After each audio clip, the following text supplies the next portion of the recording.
In this lesson, you will build a real-time leaderboard using Redis sorted sets and learn exactly what to look for when reviewing code that does the same. A leaderboard has two core needs: fast score updates and fast rank lookups.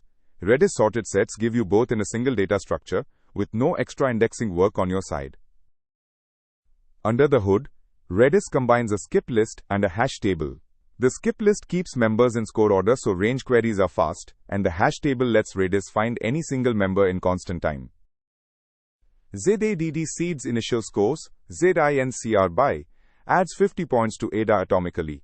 ZREVRANGE fetches the top 3 with their scores, and ZREVRANK tells us exactly where Bob sits in the ranking. When reviewing a leaderboard PR, check for 3 things. Score updates must use ZINCRBY, not a read, then write.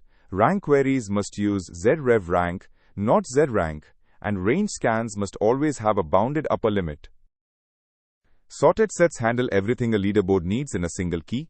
Remember, ZINCRBY for updates, ZREVRANGE for top lists, ZREVRANK for position, and always bound your range queries.